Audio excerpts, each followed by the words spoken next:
Primero, ¿qué tal, Luke? ¿Qué presión al sentir los nominados? Un poquito, ¿cómo llevas esto de dar estos resultados tan esperados de los nominados a los premios? Bien, a ver, yo estoy acostumbrado a estar detrás de las cámaras, pero bueno, ponerte delante para algo tan significativo como los premios 4K y leer los nominados de compañeros, que es una alegría tan grande, pues genial, encantado de estar aquí.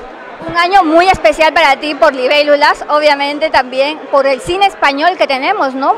Grandes películas que han conformado todo esto y la difícil elección que es elegir solamente algunas pocas para las nominadas. Sí, yo muy feliz. Este año mi primera película, mi obra prima, Libélulas, salió, ganamos premios en Málaga, hemos hecho un recorrido genial, cines, feliz.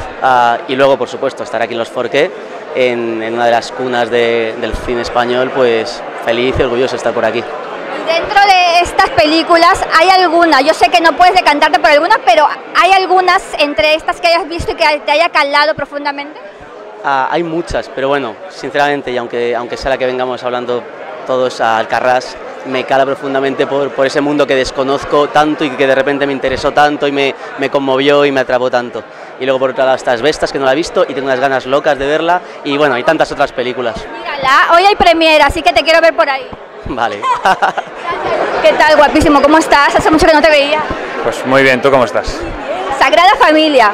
¿Tú sabes el maratón que me pegué viendo Sagrada Familia? Hombre, claro. Que cuentes un poco cómo ha sido meterte en este personaje.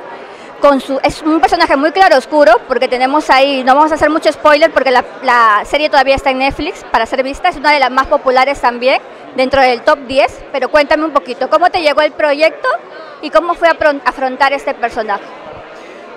Bueno, lo más bonito, diría yo, de Sagrada Familia es que trabajar con un director como Manolo Caro, tan particular, tan especial, con un mundo interior tan único, ¿no? Al final que Manolo Caro me brindase la oportunidad de poder trabajar con él, de poder estar con él y con ese reparto que ha conseguido ahí juntarnos a todos, pues yo creo que es una de las mayores bendiciones de Sagrada Familia.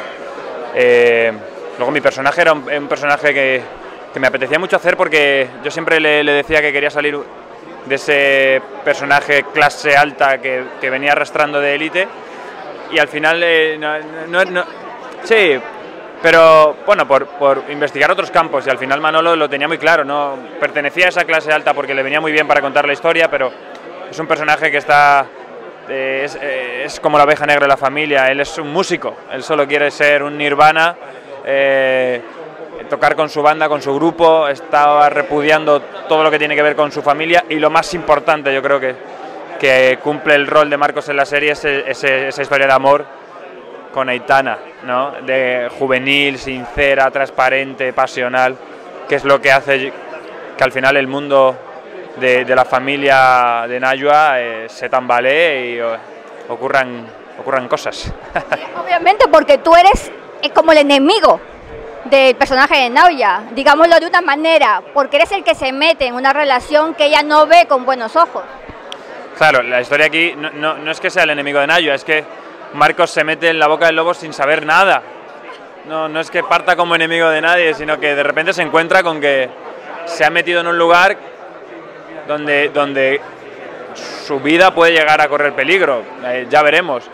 Al final Marcos lo único que quería es como descubrir quién es Aitana, qué mentiras esconde, pero fíjate, lo bonito yo creo que es que nunca resolvemos si realmente él se cree la verdad de Aitana o no, o tal vez no le importa, él está enamorado y lo único que quiere es agarrársela y escaparse con ella.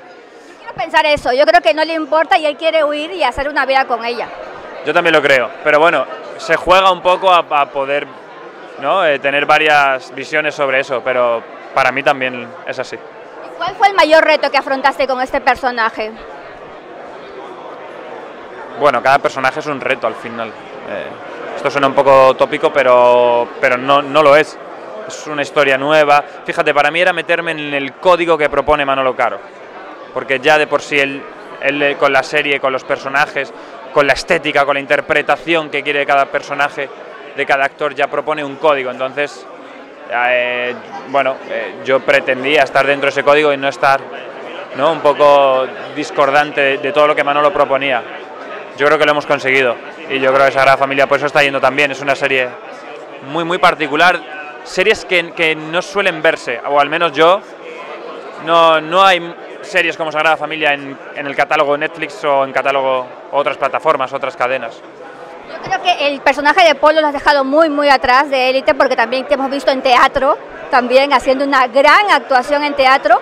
¿Cómo ha sido también esa primera vez que pisaste en un teatro para realizar esta obra? Bueno, ha sido la mejor experiencia desde que soy actor, yo creo, profesional. Mira, yo siempre digo que yo soy actor de teatro, yo vengo del teatro, no vengo de la televisión. Yo ya conocía lo que huele unas tablas, un foco.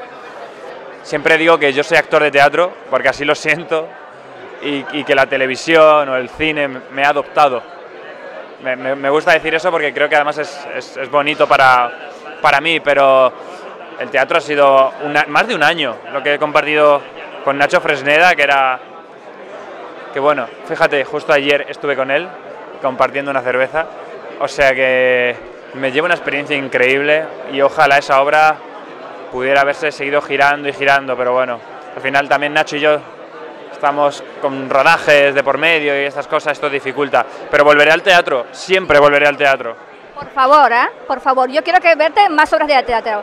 Y bueno, esta pregunta te la tengo que hacer obligatoria porque ya sabes que el 18 se estrena nuevas temporadas de Élite, vuelta de Omar también en la 7ª temporada, Maribel Verdú, es decir, ¿cómo un poco tú sigues vinculado un poco a través de estos compañeros a la serie o cómo vives ya Élite desde fuera? No, lo vivo como un espectador, que yo creo que también es lo bonito.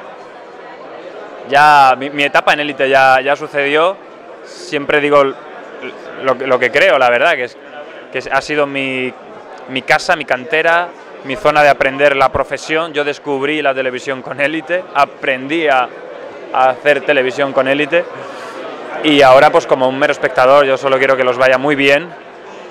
Es esa serie talismán, yo creo que marca una generación, ya se puede decir claramente, y yo solo los deseo éxito a nuevos compañeros, a ex compañeros y nada, y que los vaya muy bien. Y ya para terminar, la última pregunta, Álvaro, ¿qué proyectitos tienes que nos puedas comentar? Que os pueda comentar, yo creo que no puedo comentar nada, pero que os pueda comentar, para el próximo año estaremos estrenando Hasta el cielo en Netflix con Asia Ortega, con Luis Tosar, dirigida por Daniel Calparsor, o sea, sobra un poco definirla. Espero que traspase todos los hogares y que lleguemos a todas partes del mundo. Espero que Hasta el cielo sea un gran show global que todo el mundo disfrute. Pues nada, espero que te vaya muy bien verte próximamente y no solamente en las series, también en el teatro. Gracias a vosotros. Chao.